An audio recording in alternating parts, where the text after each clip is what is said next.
But you know what's interesting? Speaking of Jimmy Henchman, Ali Zoe Adam, the Zoe Pound founder, he told me about a situation, and this was before you showed up, I believe. But when Game and 50 Cent started a feud, and 50 announced the Game is out of G Unit, and that caused all the back and forth and everything else like that, there was a meeting that happened with Chris Lighty and Jimmy Henchman. And I guess Ali said he was at this meeting. And what he was saying was Jimmy was trying to tell Chris Lighty, look, clearly this G Unit thing with Game didn't work out. Let Game out of his contract. You've made the money you've made, but on the future albums, you're not going to get a piece of that. But Game did sign a contract with G Unit for multiple albums. So there was a friction over that, and an argument ensued. And Chris Lighty was saying, no, you're not getting that. And as the argument started to escalate, Ali said that Chris Lighty mushed Jimmy Henchman in the face. You believe that? I brought this up to Tony Yayo, and he said, yeah. He said he actually heard of a physical. He said he wasn't there, but he said he did hear of a physical altercation that did happen between Chris Lighty and Jimmy Henchman. So you say your guy was there from the Zoes? Yeah. He seen it? He said he was there. There was a meeting that happened with Chris Lighty and Jimmy Henchman, and you were there as well. Yeah. And that meeting went bad.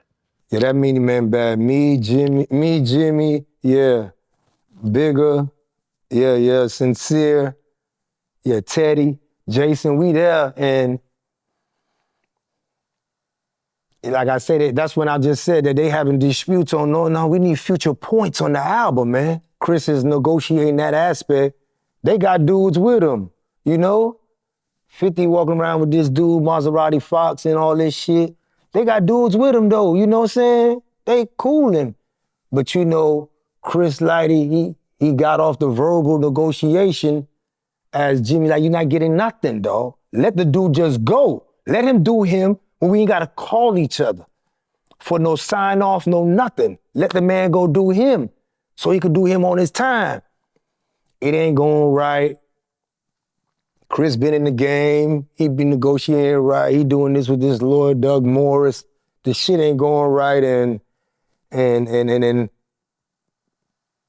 his characteristic get bad because it's not of Chris Lighty. He just get up and mush Jimmy. Whoa, I don't care. But Chris was nice too, 6'4", boom, boom, boom. Not to say he was a square, but he was a businessman within music, but he just mushed Jimmy. Jimmy get up, square off, so he it's dead now, you know what I'm saying? Don't worry about it. Clear that, and I'ma holler at you, You know what? Now, Jimmy's locked up right now, so he's not here to defend himself. I'm not saying it happened. I'm saying this is a story he said on tape. It's hard to believe